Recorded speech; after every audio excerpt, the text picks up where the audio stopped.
The sun had just started to set when a black sedan moved quietly along the narrow road that cut through the quiet town. Inside the car sat a man who carried a calm look on his face. He was dressed simply, in a plain jacket and an old baseball cap, the kind of clothing that made him look like any ordinary traveler passing by. Nobody would guess that the man was actually the director of the Federal Bureau of Investigation, a person who held enormous power and responsibility. He had just finished an important but secret meeting in a nearby city and was taking a less traveled route back to the capital. To him, it was a chance to breathe for a while, to enjoy a drive without the noise of escorts or flashing lights. The town looked peaceful at first glance. Small shops lined the road, a few people strolled lazily on the sidewalks, and street lamps flickered as dusk grew heavier. But beneath the calm surface, the man noticed something unsettling. At a corner, two police officers stood beside their car, watching every passing vehicle with hawk-like eyes. When the black sedan approached, they straightened and gave each other a quick look. The man behind the wheel kept steady, not expecting trouble. He had his license, registration, and even his official ID if needed. Still, the flashing lights appeared behind him and the loud wail of a siren filled the evening air. He pulled over calmly, his hands resting where they could be seen, just as every careful driver is taught. One officer walked to the window with a stiff posture, while the other circled around, studying the car like it held a secret. The first officer bent down, his eyes narrowing. "Where are you headed, sir?" he asked in a sharp tone. The man answered politely, giving a simple explanation that he was returning from a meeting. But the officer's eyes seemed to ignore his words. Instead, he looked at the old cap, the simple clothes, and the plain car. To him, this man didn't look like someone important. He looked like someone ordinary, perhaps too ordinary for his taste. Suspicion quickly turned to arrogance. The second officer joined in, demanding papers. The man calmly provided his license and registration. Then, with the same calm, he handed over a federal identification card that clearly displayed his true position. But instead of taking it seriously, the officers exchanged mocking smiles. One of them even chuckled and said, "Nice try. Fake IDs are easy to buy these days." The man didn't respond. His eyes stayed steady, his face unreadable. Inside, though, he felt the weight of the situation. He had dealt with hardened criminals, complex investigations, and international threats. But moments like these, when power was abused by the very people meant to protect the law, always left a bitter taste. He knew he could reveal his authority in an instant, yet he chose to remain patient. The officers didn't stop there. They told him to step out of the car. He obeyed without complaint, keeping his movements slow and clear. As he stood on the side of the road, one officer frisked him while the other checked his car. A couple of townsfolk had gathered nearby, whispering and watching. To them, it looked like a routine arrest of some suspicious stranger. Nobody knew the truth, that the man being searched and questioned was the highest-ranking law enforcement officer in the country. When no problem was found, the officers grew irritated instead of satisfied. One of them accused him of being out of place, while the other suggested he might be carrying something illegal. The man looked straight at them, his voice calm, saying again that they had the wrong idea. But arrogance is a heavy cloud. Once it settles, reason often disappears. They slapped cold handcuffs on his wrists and marched him toward their car. Gasps rose from the onlookers, but nobody stepped forward. The town had seen these officers act this way before. Their word was law here, and challenging them often brought more trouble than it was worth. The man sat quietly in the back seat, his hands bound, his eyes reflecting patience more than anger. He knew this was not the first time such injustice had happened in small corners of the country. At the station, the scene grew harsher. They pushed him toward a chair, ignoring the federal card he had already shown. They laughed at his calmness, misreading it as weakness. One officer sneered, saying he could make things easy if the man cooperated. The suggestion was clear. It was not about justice, but about money, power, and control. Still, the man did not argue. He sat with quiet strength, allowing them to carry on their performance. Every insult they threw, every word of disrespect, every look of superiority, they didn't know they were digging their own graves. They thought they had found a helpless traveler, someone who could be threatened and humiliated. But the man was silently counting every second, knowing exactly what would unfold soon. 6 minutes. That was the time he knew it would take. His team had standing orders. If they didn't hear from him at specific intervals, they were to act. He trusted them completely, and he knew that trust would not fail. For now, though, he allowed the humiliation to continue. He remembered the faces of the officers, the tones of their voices, the way they treated authority as a personal tool instead of a public duty. Each detail was being recorded in his mind, sharp and clear, like notes in a case file. The townsfolk outside the station had begun to whisper. A few who had seen his card wondered if maybe, just maybe, it was real. But inside, the officers carried on with arrogance. One leaned close, his breath heavy, and demanded cash in exchange for forgetting everything. Another mocked his background, throwing careless words that revealed their prejudice. The man stayed still, his expression calm. But his eyes, deep, steady, and powerful, never wavered.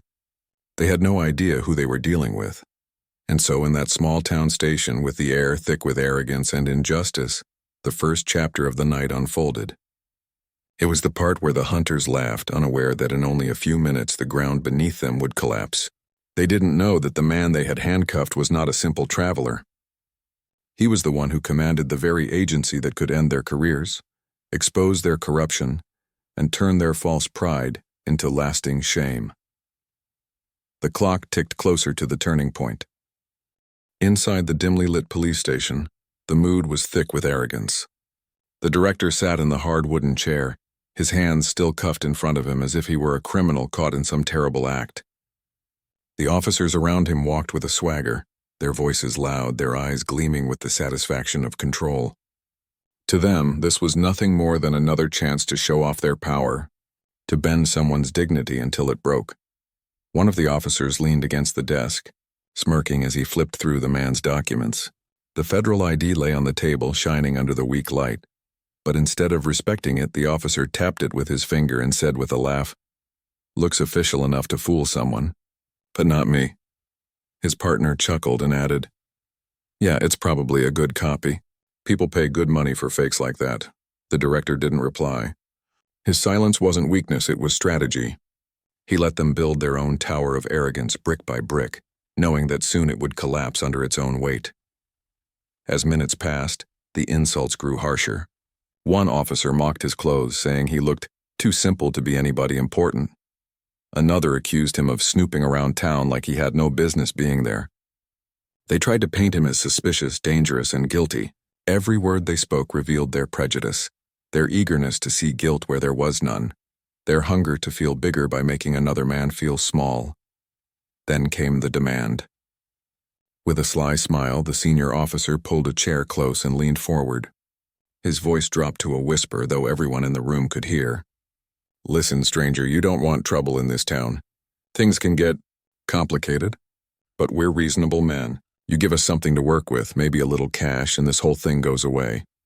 The other officer laughed out loud, adding, "Yeah, think of it as community service. Pay a little, walk free." The director looked at them calmly, his face unreadable. Inside, he felt disappointment more than anger. These were men who wore the badge, men who had sworn to protect and serve. Yet here they were, using their positions as tools for extortion. To them, the badge was not a symbol of duty. It was a weapon to bend people to their will. Still, he didn't argue. He didn't raise his voice. He simply asked, "And if I don't?" That question seemed to amuse them. The senior officer leaned back, folding his arms with a grin. "Then we book you. We make sure you spend the night in a cell, maybe longer. Paperwork can take days, you know.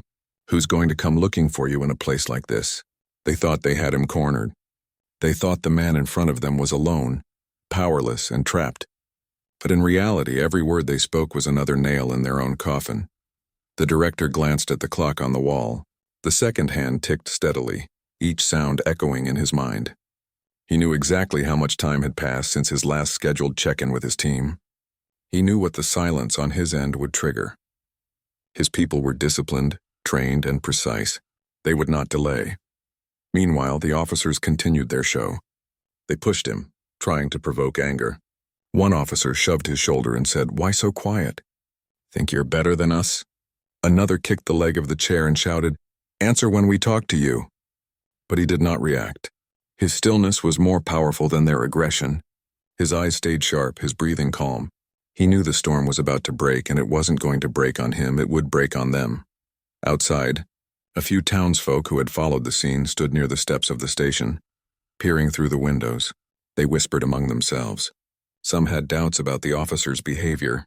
Others felt fear, knowing it was useless to question authority in a place where authority was absolute. Still, curiosity kept their eyes fixed on the building. Something about the quiet strength of the man inside, even in handcuffs, seemed unusual. Back in the room, the officers grew restless. The senior one slammed his hand on the desk. "Time's up," he barked. "Last chance. Pay or stay." The director finally spoke, his voice low but steady. "You're making a mistake."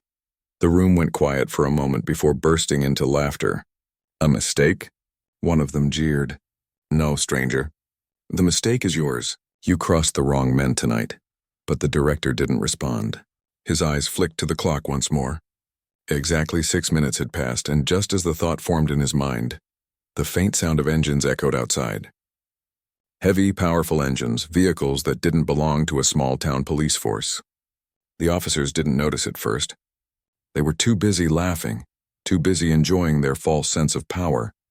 But the director noticed. His lips curved into the faintest smile, so small it went unseen. Inside those 6 minutes, humiliation had reached its peak. He had endured insults, threats, and extortion attempts. They had thrown everything at him, and he had met it all with silence. They thought they had broken him. In truth, he had given them all the rope they needed to hang their own pride. The ticking clock grew louder in his ears. He could feel the shift coming, the moment when the stage would flip, and the actors who believed they were kings would find themselves exposed as clowns. The officers still believed they controlled the story. They didn't realize the story had already moved beyond their control, and in that quiet station, under weak yellow lights, the curtain was about to rise on the next act, an act that would turn their laughter into fear, their arrogance into shame, and their power into dust. The sound of engines outside grew louder, heavy tires rolling over the gravel road that led to the police station. It wasn't the kind of sound small-town officers were used to. Their cars were old patrol sedans, noisy but weak. This was different. It was a convoy, smooth, powerful, and disciplined. Yet inside the station, the officers still laughed, unaware of what was coming. They believed they had the upper hand, still taunting the man in the chair as if he were helpless. The director kept his gaze steady on the clock. The second hand moved past the 6-minute mark. His patience never wavered, but inside he knew the balance of power was shifting. Outside, black SUVs pulled into the lot. Their engines went silent at once, and in perfect coordination, doors swung open. Men in dark suits stepped out. Their movements sharp and controlled, their eyes scanning everything. These were not ordinary agents. These were highly trained professionals who served directly under the director's command. The townsfolk who had gathered near the steps gasped in surprise. They saw a line of vehicles that looked far too official, far too serious to belong to anyone in their quiet community. Men and women with earpieces and determined faces moved like a shadow, surrounding the building.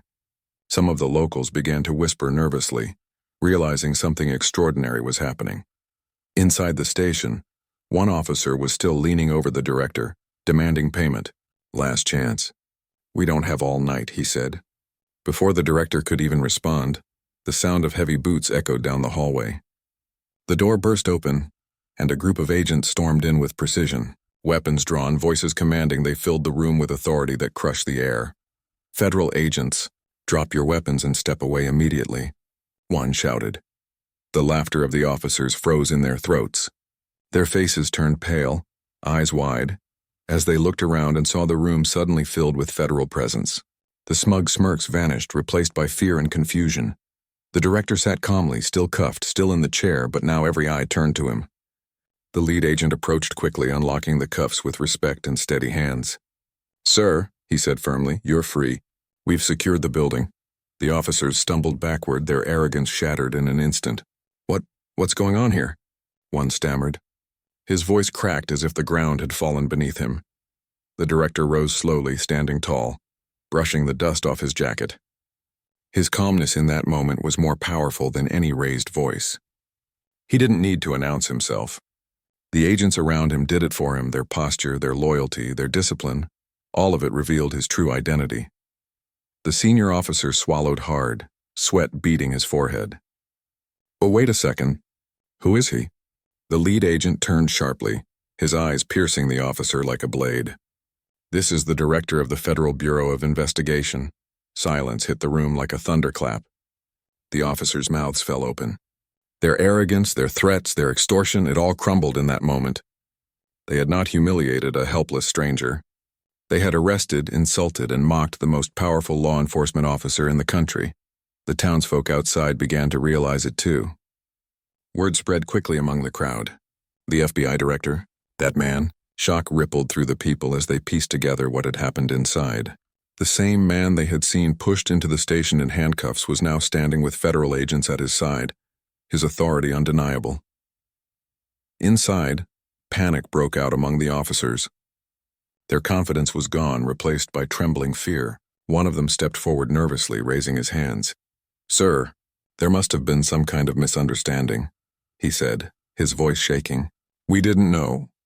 We thought—" But his excuses were drowned out by the sight of more agents moving in, collecting evidence, securing files, and recording every detail. The entire station was being turned upside down. Radios crackled with urgent updates. Every move the corrupt officers had made that night was about to be documented, preserved, and presented as proof of their misconduct. The director walked slowly toward the officers. His eyes were calm but sharp, filled with quiet power. He didn't shout, he didn't curse. He simply stood before them, his presence alone enough to make their knees weak.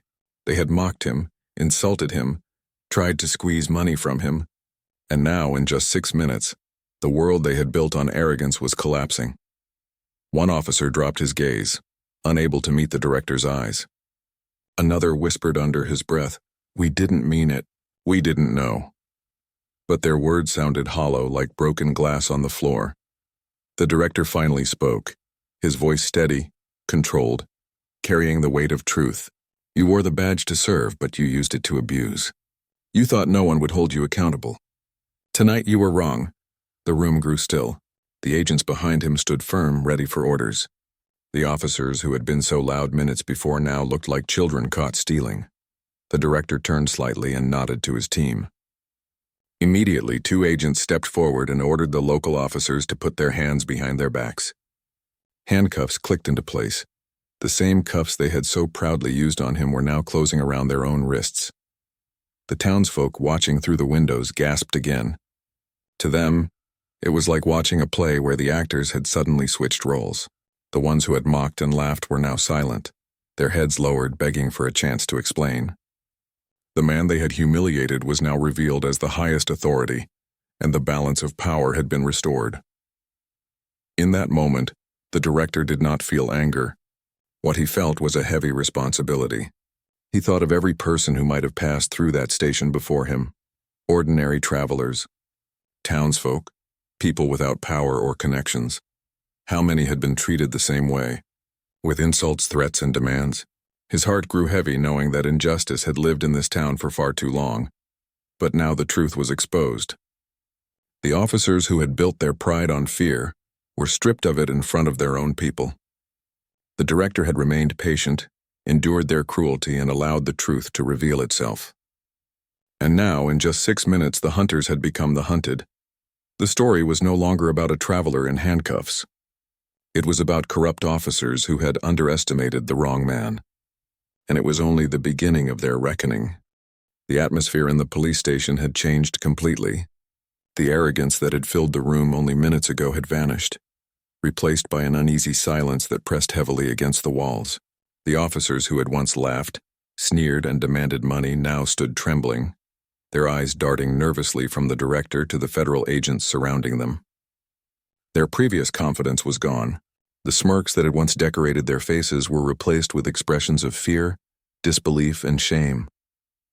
One of the officers, the senior one who had led the extortion attempt, finally found his voice. "Sir, please." "We didn't mean any harm," he stammered.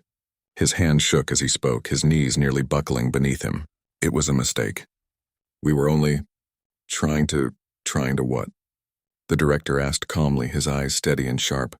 His voice was even, but every word carried weight. "Trying to abuse the trust given to you? Trying to mock someone who serves the country? Trying to demand money from an innocent man while wearing the badge of authority? The officer swallowed hard, unable to answer. His partner muttered something under his breath, but it sounded like a feeble attempt to explain away the obvious. The director's presence didn't need shouting or anger. His quiet authority was enough to make the corrupt officers feel small, exposed, and powerless. The federal agents moved methodically. They began to secure the officers' belongings and collect evidence of their misconduct. Phones, documents, and files were cataloged, every threat and insult now officially recorded. The officers realized that in their attempt to humiliate one man, they had left an undeniable trail that would lead to their own accountability. Panic rose like a storm in their chests. One officer fell to his knees, his head bowed. "Please, we're sorry. We didn't know who you were. We didn't know." His words trailed off as he realized how hollow they sounded. Apologies felt meaningless when weighed against the corruption and abuse they had displayed. The director observed them quietly, his expression calm but firm. He didn't need to yell. His silence alone amplified the gravity of the moment. He knew the lessons needed to be learned not just for the officers themselves but for everyone who witnessed the scene. Authority, when abused, always comes with consequences. As the director moved through the room, he addressed the officers directly, his voice measured. "Every badge represents responsibility. Every uniform represents trust. And every action you take in that role is watched, remembered, and judged. Tonight you forgot that. Tonight you abused it. And now justice will follow." The senior officer, sweating and trembling, tried again. "Sir, please." "We didn't mean it. We were only following." "You were following nothing," the director interrupted softly but firmly. "You were creating fear. You were insulting the innocent. You were demanding payment under threat, and you were wrong." The realization hit them fully now.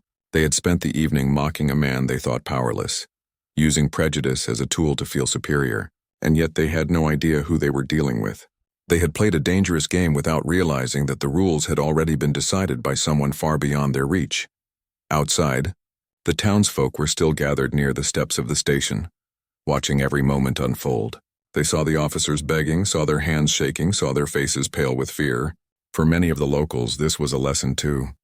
A lesson that authority is not about intimidation, that power is not a shield for wrongdoing, and that actions, no matter how small or local, can have far-reaching consequences.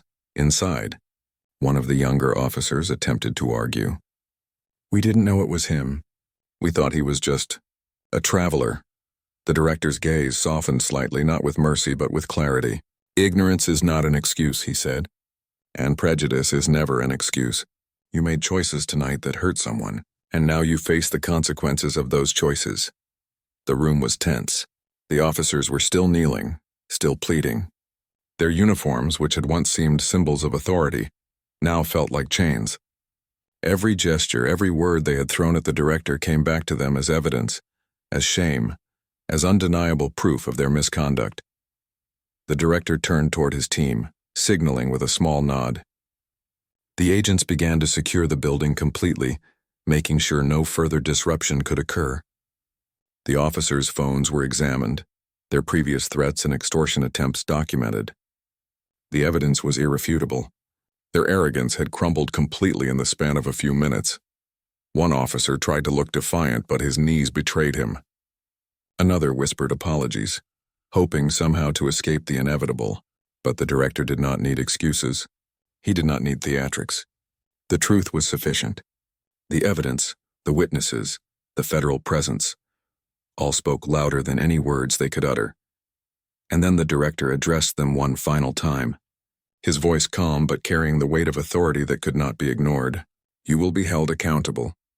Not because I wish it, but because you have broken the law, abused your power, and insulted the very principles you swore to uphold. This is not about revenge. This is about justice. Let this be a lesson. For you, for your colleagues, and for anyone who believes that authority allows cruelty." Tears formed in the eyes of some of the officers.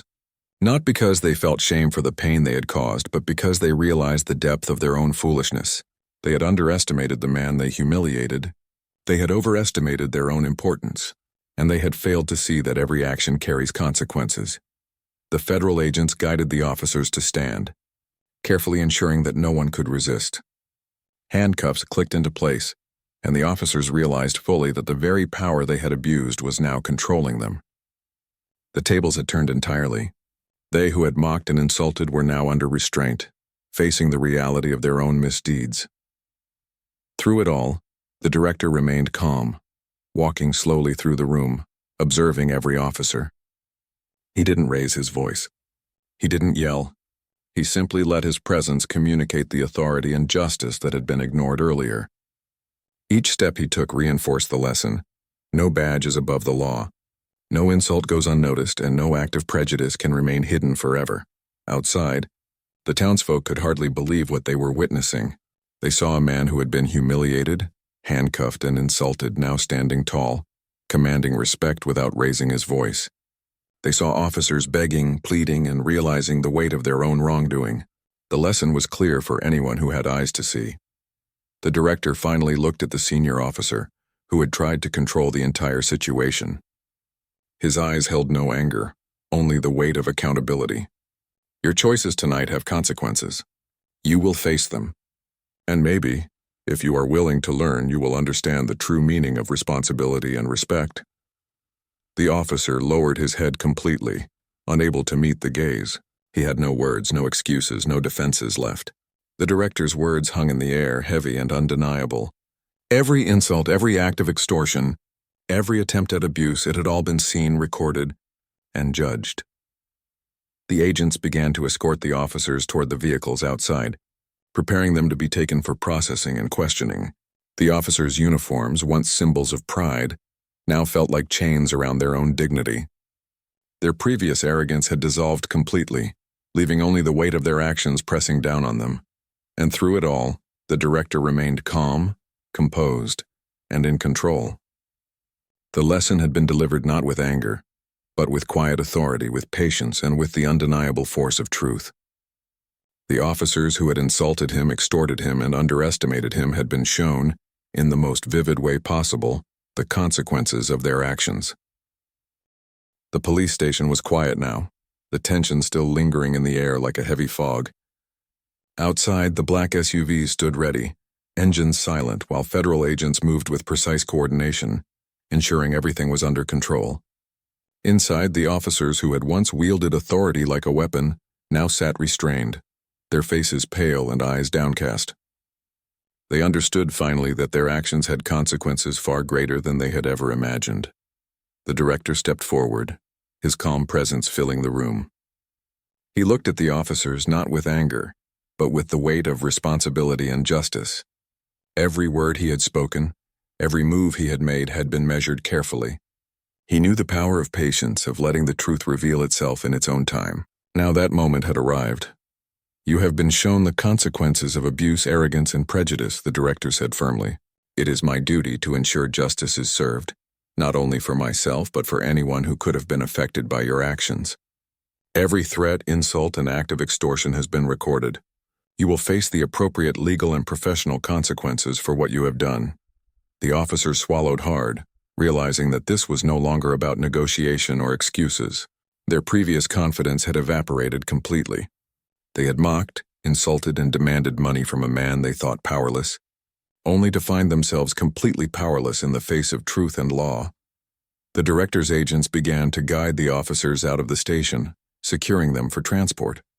Each step they took was heavy, not just with the physical weight of the handcuffs, but with the mental weight of shame and accountability. For the first time, they understood what it meant to have someone else hold the power of life, career, and reputation over them. As the officers were escorted into the vehicles, the director addressed the gathered townsfolk who had been watching through the windows. His voice was calm but carried the authority of someone who had endured and conquered injustice. Let this be a lesson, he said. Power is not given to humiliate, to extort, or to insult.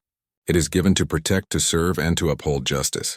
Every action has a consequence, and every person must be treated with dignity and respect regardless of who they are. The crowd outside was silent, absorbing every word. They had witnessed something extraordinary. A man who had been handcuffed, insulted, and humiliated had revealed the true power of patience, authority, and truth. The officers who had abused their positions were now humbled, exposed, and accountable. The lesson was clear. Arrogance and prejudice could be overturned, and justice, even when delayed by ignorance, would always find its way. Once the officers were secured, the director turned to leave. He walked steadily through the station, acknowledging the federal agents who had ensured the operation went smoothly. He stepped outside, feeling the cool evening air, his eyes scanning the small town that had been the stage for this dramatic event. He did not rush, for there was no need. Every movement, every word had already spoken volumes. The townsfolk watched in awe as he approached his car, the black sedan waiting quietly. Some whispered among themselves, still trying to comprehend the events they had witnessed. A man who had seemed like any ordinary traveler had turned the tables on corrupt officers with nothing but his calm, authority, and timing. The director opened the door, stepping in with quiet confidence. He did not gloat, he did not taunt.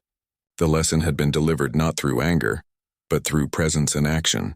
The officers had been taught accountability, the townsfolk had been taught respect for justice, and the community as a whole had witnessed the strength of patience and law. As he drove away, the black sedan moving smoothly down the quiet road, he reflected on the night's events. He thought of the arrogance he had faced, the insults thrown at him, and the extortion attempted by men who had sworn to uphold the law. Yet he also thought of the lesson learned, the justice achieved, and the truth revealed. Moments like these reminded him why he had dedicated his life to service, to protecting those who could not always protect themselves, and to ensuring that power was never abused. The officers left behind would face consequences, not just from federal authorities, but from the reputation they had destroyed and the evidence of their misconduct. Their actions would serve as a warning to others. No badge, no title, and no position could shield one from accountability. Arrogance and prejudice, no matter how confident, could be overturned by courage, patience, and truth. The director's drive back was calm. He didn't speak, didn't rush. The roads were quiet, the town disappearing in the distance as the sun fully set. He knew that in a few days the full story would spread, not as gossip, but as a lesson in integrity, patience, and the true meaning of power. Those who had mocked and insulted him would have time to reflect, and those who had watched silently would remember the night as a turning point. The evening passed, and the director returned to his office, ready to continue his work. He had faced humiliation, threats, and prejudice, yet he had transformed those moments into a demonstration of justice and authority. He had shown that true power lies not in anger or retaliation, but in patience, discipline, and the ability to let truth reveal itself. The officers, meanwhile, faced a future very different from what they had imagined. Once proud, now humbled, they would carry the weight of their actions for years to come. Their colleagues would hear the story, the community would remember the lesson, and the corrupt behavior that had flourished under arrogance would serve as a warning for others. And so, the night ended. The director had endured insult and extortion, yet emerged not just free, but stronger, wiser, and more respected than before. The officers had learned the hardest lessons, that authority is not a weapon, that prejudice cannot hide in the face of truth, and that every action has consequences. The small town, once a stage for arrogance and cruelty, now became a reminder that justice, even when challenged, will always find its way. In the end, the director had turned humiliation into strength, injustice into accountability, and fear into a lesson. The officers who had begged for mercy had learned that nothing could hide their wrongdoing, and that the true measure of power is not what you take, but how you serve. And as the black sedan disappeared into the night, the message was clear to anyone who had eyes to see. Integrity, patience, and truth always prevail, even in the darkest and most unjust moments.